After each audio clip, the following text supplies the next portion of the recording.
All right, guys, welcome to episode 18 of Pardon the Dashboard. I'm your host, Sergeant Merrill, along with my co-host and fellow veteran, Sweat. How's it going, Ben? Great to be back, buddy. Now, I also have two commentators with me as guests today. I have Chaos Silencer. How's it going? Going good, sir. Thanks for having me. And what's your real name? Jimmy. Jimmy. All right, so we have Jimmy Chaos Silencer, and we also have Big Snacks. YAOS, damn it. Appreciate it. Now, Snacks, I don't mind calling you Snacks, but what's your real name, man? So I just have that. It's Rick. Rick. All right. Yes. So you guys are both part of YAOS, but we're going to be talking about that as our second topic. First, I just want to talk, we'll start with Chaos, how you started to get into the YouTube game and where it's led you so far. Probably the same story as a lot of people. I've followed Hutchinson Enters for a long time and got to a point where I just said I could do this too, and I put it on and didn't realize that once you put that mic on and you actually go to do it, that it's a whole different story. But I did it, and I sucked horribly at it to start out with. Had my trials and tribulations. Didn't know what I was doing in the beginning at all. Almost got stuck in the sub for sub stuff.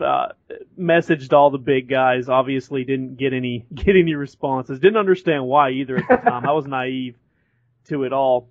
And man, just basically grinded it out and then started meeting people and building relationships and networks among other commentators that became friends. And here we are today, man. I mean, 6 months ago, I wouldn't have imagined in my wildest dreams that I've met so many people, so many awesome people on YouTube and made so many friends. But it is what it is, and every day is definitely an adventure with this community. So, I mean, that's it for me in a nutshell. Yeah, and I can completely agree with that. You meet so many interesting people doing this, and it's an addiction, man. You put that mic on, you don't stop. Absolutely. You may act like you stop to get that attention, but you never stop. Big Snacks, how'd you start out, man? Oh, man. Basically trolling YouTube one day looking for something to do with another game, and ran across some COD videos, and I was like, well, freak. And then I watched the little sea nanners, and I watched the little Hutch. Then I ran across Wings. I said, now I know I play better than that guy. And if he can do that, as boring as he is with this commentary, I can do it myself. And I turned around that same week, jumped on and researched what everybody was using. So that's when I bought the Dazzle. And I've been behind the mic ever since. Jay picked me up. Jay and NASA was having was doing some little contest on their channel. And I sent something in, and Jay hit me back. And ever since then, dude, I've been in the building. What do you think was y'all's first big break? Mine was Jay shouting me out. Jay shouted me out. I was sitting at 77 subs. And I went from 77 to 800 in less than 2 days.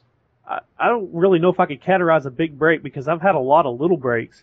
But my first one where I actually got a little exposure was Max or Raw Instinct. He's been a machinima director for like 2 years, a long time. And he befriended me when I had like 500 subscribers and added me to his community channel and made me a moderator and let me post over there. So that was probably the first real niche that I got into and actually grew a little bit from. But man, there's just so many different situations of people that have helped me out. So yeah, and I'm happy to touch on this subject because it's going to lead into our second topic here, which is YAOS. This is the newest network among gaming networks that y'all have built together. Y'all both co-owners, correct? No, Snacks and XYZ are the co-owners. Okay. And they brought me in. I run the director and the partnering programs for them. So can y'all tell me about YAOS? What started this and where is it headed? You start, Snacks. I'll pick up after you. Good deal. Well, YAOS started as a small idea. It started off as a website. And XYZ, me and Jay were going to put together a website where we were working on putting together a website for gamers and just doing what we do and having another alternative for people to see our videos and what we do. And then we kind of slacked off on it, and then XYZ approached me with, hey, Snacks, I'm putting together a website, and I want you to be a part of it. And I said, cool, because me and Jay are working on something like that, but he's gotten very, very busy right now, and I know nothing about putting together a website and all the commands and all that crap. So he said, if you do that, if you push it, I'll do all the work on the back end. And I was like, cool. And we got to a point where we couldn't support, because we were using a free website and a free server and all that, and we couldn't support the people that we had coming to the website. And so I said, screw it, man. If we're gonna do it, we're gonna do it right. So we went and got all the necessary, bought servers, went and bought the domain name, got the server, bought the program to run the website and all that stuff. And ever since then, dude, it's been wonderful. And me loving to do what we do loving to do what I do for other people, it's wonderful for me. It gives people a place to be recognized and meet other people, and let other people that otherwise have never seen your videos be able to see your videos. And with the direction that we're wanting to take it, it's going to be tremendous, dude. I'm really excited for it. I mean, if people don't know already, I just did an announcement video today that I just became a part of the YAOS network, so I'm excited for it. Chaos, what do you think is the appeal of YAOS? Right now, the appeal is, in our mindset, we are a big boy network in a small boy network's body. What I mean by that is we're streamlined. From the top down, we've got people in positions that are really good at what they do, and we're organized. And I laugh and I say don't call it homo, but it's like a family. And Meryl, you kind of got a taste of that with our Sunday call that we get all the directors together and everything. And it's just a tight knit group of people, individuals, commentators, and everybody has a bigger picture in mind. And man, it's fun. The sky's the limit with what we're going to achieve and what we're doing with it. If you want a few details on it while we're on it real quick, I mean, for you guys that don't know what it is, guys, basically we're a network.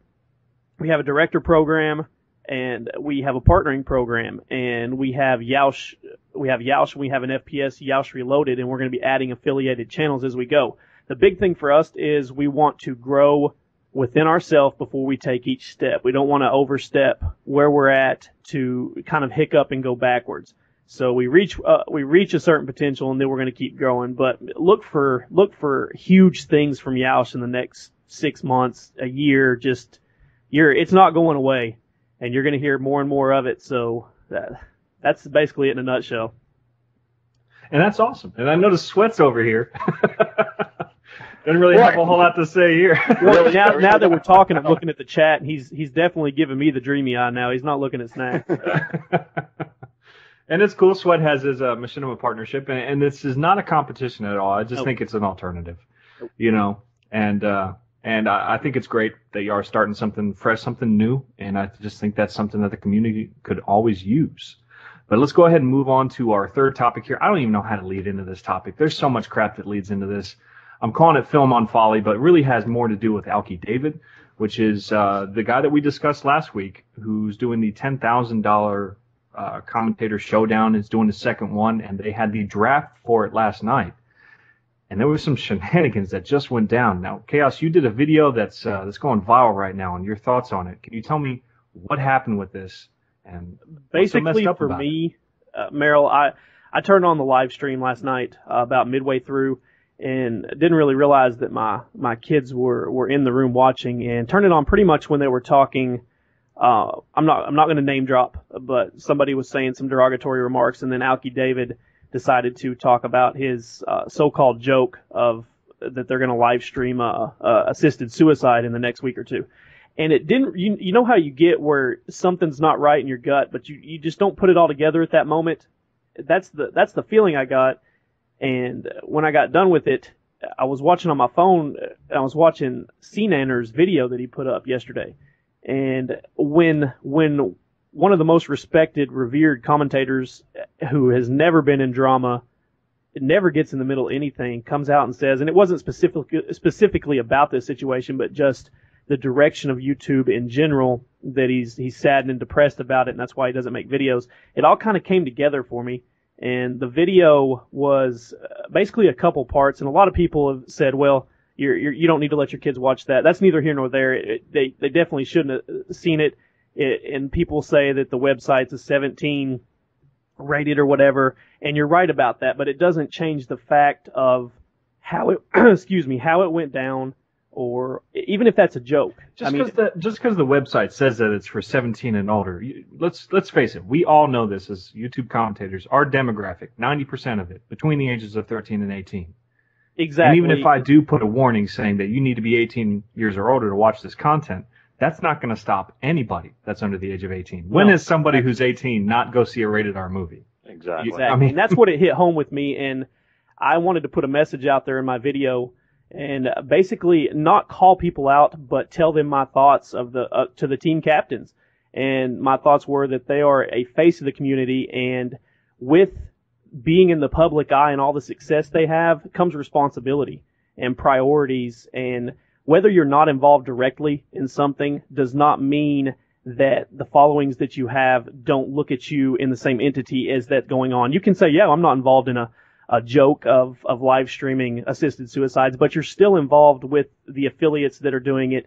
And that's just, when you have, like you just said, the demographic we have, you have to think about that. You're in the public eye, and you're a role model to a lot of people. And I understand your thoughts are your own, and you have the right to free speech and to do what you want, but you have responsibilities. I mean, I'll just say it. They're not NBA superstars or anything like that, but they are in the limelight of our community, and a lot of kids and a lot of younger people look up to them. And I just wanted to give my thoughts on it. And it wasn't even to go viral. I think it went live at 3 a.m, and definitely not to hit sub box at the prime time, but it did go viral, and now it's just going nuts. Yeah. And I just want to point out that it wasn't known that it was a joke at the time. The problem that this revolves around, if we haven't made it clear, is that Alki David was taking content or was saying that he was going to live stream a assisted suicide of this elderly man from the Ukraine. Am I right? Yeah, but it was never a joke. It was backpedaling at its finest, Merrill. Yeah, it's backpedaling at its finest. That guy is serious about everything he does, and he knew that he would generate views from it, but he didn't know that he would get this much backlash. Exactly, and that's why he's backpedaling to the point. And he states, and Woody's gamertag said, he was right. The guy states what he tries to get people to do the lowest of the low on his website. And for him to do what he does with his business, I'm not really there to judge him. I have my personal opinion, but that doesn't matter. The only reason I got involved is because our community was being affiliated with him and his company in a manner that I didn't really agree with. So I spoke about it. So Ben, from a moral standpoint, what's your opinion on this?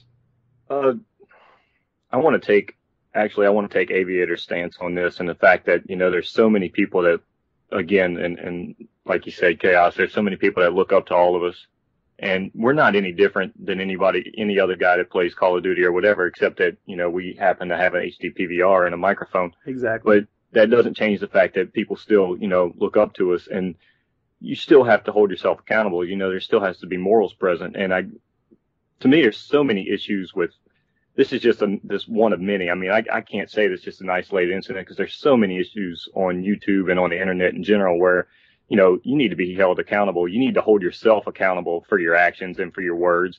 And people that say things and do things just because it's the safety of the internet, and people all of a sudden, all these guys are behind this, because of the money? But how is this any different than any other, the giveaways or whatever things that people do that, I don't know. To me, it's all comes down to morals, like you said, Merrill. And I'd like to be able to say that I hold myself to a higher standard than some of this, to be involved with this just because of money, or to be involved with this. I mean, I get backtracked, and I'm getting kind of all seized up because, it shouldn't even matter if this was a joke or not, right? I mean, just the principle of saying that you're going to stream somebody being put to death. I mean, even if that's a joke, why would you laugh at that? Why would you? Feeding into the glamour of suicide, and that's a problem, especially for our demographic. Exactly. I don't understand. That's not acceptable. It's really not. I mean, even if it's joking, you need to hold yourself to a higher standard than that. you know, you don't want to be laughing at it just because, you know, you're a group of people and everybody's laughing. I mean, if that's wrong to you, then that's wrong, you know? That's the kicker for me, Sweat, is that a lot of them talked about it today, and this wasn't what we thought it was going to be, but nobody had that reaction all the way through the show. It was funny, and it was all joking around, and nobody one time said or anything to even make you think that, hey, let's turn the conversation a little. Let's go a different way with this. And obviously, I think it's like you said, it was a shock value. It's people didn't quite know how to process. Well, yeah, that. and they're by a billionaire. I mean, who can say that? And a very eccentric billionaire at that. And you've got, I mean, X-Jaws is what, 17? T. Martin, he's around the same age. I mean, You've got young men. And I said that in the video. I'm sure just everything's spinning, going fast for all these guys. And I can see that, but your moral and your gut has to kick in. It has to. It makes me wonder, and I'm not trying to troll, but it makes me wonder if my video wasn't out there or any other videos weren't out there, would we be having this conversation today? Would these guys be apologizing? Would they be backtracking and we're going to figure this out? Or would everybody be going on their merry way talking about the teams and who's fixing to play each other? That's something interesting to think about. But we have to move on because we're trying to keep this thing, never happens, but to 20 minutes. So we're going to talk about the future of Battlefield. And I withheld the information of this topic for the people that are here right now because I think it's awesome. It's the future of Battlefield, the plans that they're having for, I think, 2014, 2015. They're looking to integrate this. And I don't know that this strategy would work for Modern Warfare. It would work for Battlefield because Battlefield is all about those huge maps. But they're talking about integrating Google Maps to have an automated process for map building. So let's say you wanted to play Battlefield in your neighborhood. You can narrow it down with Google Maps to your neighborhood, and it would automate that map. What do y'all think about this? That is cool. Fantastic. Is that not awesome? I mean, I think that's putting them over the top if that ever happened, to the point of being up on the top of the hill. I mean, yeah. I mean, just think about that for a second. And you cannot I don't think you could do that with Modern Warfare, or not just Modern Warfare, Call of Duty in general. I should make that statement because Call of Duty is all about very, very tedious map balance. Okay, if there's a head glitch in the wrong spot, it throws the whole map off. Okay, yep. Now Battlefield doesn't revolve around that concept.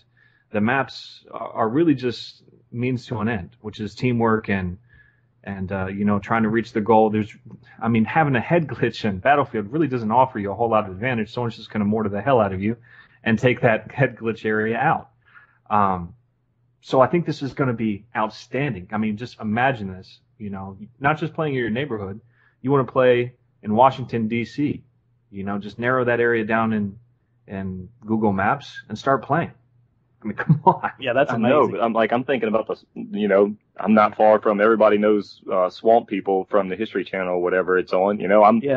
I'm 5 or 6 miles from that. I mean, imagine playing in all that mud and the muck and everything. Because you technically, so you're saying you could Google Maps like Disney World and play there? I think the way it's going to, and this is so early, okay, and I just read an article on it, so I'm not an expert by any means, okay, there's going to be a lot of logistical issues, which is why they're saying this is going to come out in the future, but it's something they're working on right now. But as long as the structures are there on Google Map and Google Earth, you can use it. That's amazing. That means we can Google Map David Vonderhaar's house and destroy it as many times as have a free for all. There you go. So what do you think if this happens with Battlefield? What could Call of Duty do to compete with that? Like you said, they're not set up to integrate that. So I don't know. That may be the changing of the guard. What can anybody do to compete with that? A map from anywhere? Modern Warfare 6 on sale for $19.95 day of launch. But I'm saying there's no need for map packs and none of that. That's exactly what I'm talking about. Now, I see how this could become a problem. Obviously, you'll have the maps that come out with the game, but they're going to have to think about how they're going to integrate that in. Is it going to be up to each individual person who's starting the match? Is it something that's going to have to gain approval through their servers? And I'm pretty sure you're going to have to pay for it. I'm pretty sure I read that. Oh, absolutely. I would pay for that, though. Oh, yes. I would pay for that. Unlimited maps? Yes, unlimited maps that are generated by Google Maps. Yeah. See, that that adds to the replayability of the game, though. So whatever you put in the game, you're guaranteed to get your money out of it, whether you have to pay for it on a monthly basis, or a yearly basis. If you are going to play this game enough, you're going to get every dime out of it you spend. Because you can do maps, you can play on each corner of the world, no matter whose neighborhood or what. Man, I would love that. Now, Fuzzy Outerballs here in the stream says that it's probably going to be a novelty and not a game changer. What do you think they would need to do to stop it from being a novelty and to actually make this type of technology a game changer? I love you, Justin, but I disagree. If they made it streamlined and you could do that and it was a reasonable price, I don't see it being a novelty at all. The possibilities are endless. I mean, you could go to Antarctica, you could play in France, you can play in Spain, you can Mexico, you can play anywhere. I mean, you can pick any section of the world to make a map out of like IRL type maps from above on Google. It wouldn't be a novelty. It would be game breaking to me. I mean, because it doesn't have to be balanced or anything like that. I mean, it's basically real world stuff, which is what Battlefield kind of revolves around. You know, is being more realistic with every single factor of the environment and the vehicles and everything about, you know, the entire war experience, you know, as realistic as possible. So, I mean, and exactly, because that's, again, you can't, Modern Warfare or Call of Duty can't match that in any way, shape, or form. No, not like, I don't know how you can't say that. My only hope is that they develop the hell out of it and they don't release it early and that it doesn't become a novelty, because you've seen that happen before. And that's always the problem with Call of Duty. They develop it and they release it early and it's never finished. And they know they have the same release date every year. That game comes out on the same day every year, second Tuesday. You know? And if you know this in advance, you should already have your pieces in place for the next 3 years. If you have the best running series in the video gaming industry right now, you should be 3 years in planning ahead of what you're doing right now. Yeah, you know, you should be playing. That's what makes Battlefield so appealing to me. Yeah, I agree. They may not be winning right now, but they got their heads in the right place. They're thinking about that next step, you know, breaking the status quo, and that's what it's all about. That's how you get ahead. But we got to move on to our next topic, and hopefully this is a short one so we can make time and that I don't spend 5 hours rendering this video. But we want to talk about PAX Prime, and basically what it is. It's the Penny Arcade Expo, and this was actually a topic quite a while ago, a couple months ago, because it happened in, where was it? Boston? Yes. Boston. It was called PAX East.